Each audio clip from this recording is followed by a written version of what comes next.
just outside the Factory Records building in Manchester. This is Tony Wilson's base of operations for Factory Records, most prominent in the late 70s and 80s with Joy Division, New Order, and then later with James, Happy Mondays. The acid house scene is all entwined with the Hacienda building. Hacienda, which obviously Tony Wilson owned, along with a few others. I can't remember his name. But we got Martin Hannett, the producer of Joy Division. He did lots of stuff for them. Someone called Pearson, I think, he was involved in there. He was like the assistant. He was kind of like the Dick Green or Joe Foster to Alan McGee.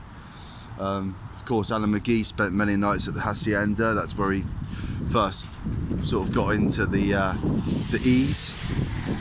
And pretty much everyone was on E's back then, but particularly Alan McGee, and that's when he came up with the eureka moment, really, to get Primal Scream to change from a straight up guitar band, C86 kind of band, into something that fused acid house with rock and roll, which they did to great extent on the Screamadelica album.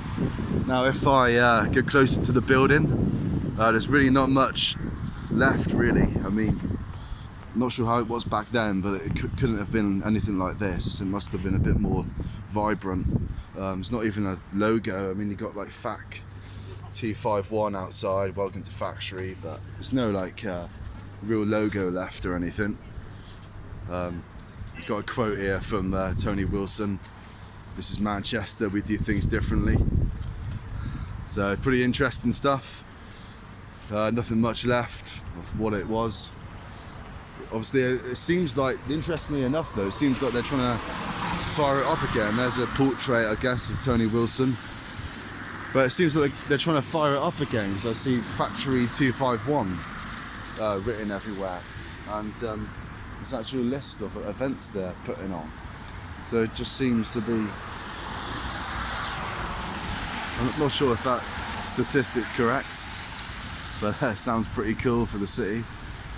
More rock stars in per capita population from Manchester than other city in the world.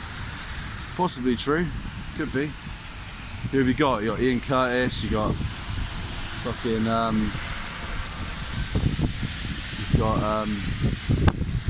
got Bernard Sumner, New Order, you got Liam and Noel Gallagher obviously, and you got Ian Brown. I'm actually wearing my Roses shirt today, actually, funnily enough. There it is. But wearing that today. So, but obviously they were on Silvertone Records. I think Factory nearly signed the Roses, but they signed to Silvertone, and we all know what happened there.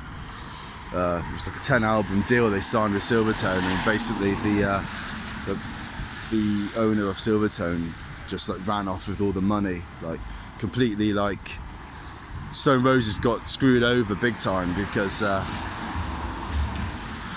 did that one album, didn't they? And then Silvertone like ran off with the money, and that's where the paint accident happened, where Ian Brown was like, the members were chucking paint over the offices of Silvertone. But yeah, that's another story. That's not Factory. But yeah, they got club nights going on now. Look, it's just their back, which is really interesting. Got like emails and stuff there. So yeah, that's it, guys. That's the old Factory building. I'll try and get the Creation offices and Rough Trade offices and the 4AD office on Almo Street. I'll try and get them next time. Next time I go to London, I'll try and find Rough Trade, which I believe is, well, they had 3 locations, didn't they? They moved to Kensington Park, and I think that might have been the first one. And then they had Finsbury Park, had like these big offices there. That was the final location that bankrupted them, basically. Sorry about the noise in the background. But yeah, there's a little river flowing by it. Yeah, not much to see, but you've got Almo Street 4AD, and then you've got Clerkenwell Road 83 Clerkenwell Road, where Creation were based. So I'll try and find those locations in London next time. But yeah, they're your main British indie labels. It's Factory, Creation, Rough Trade, 4AD, Mute Records. That's another one.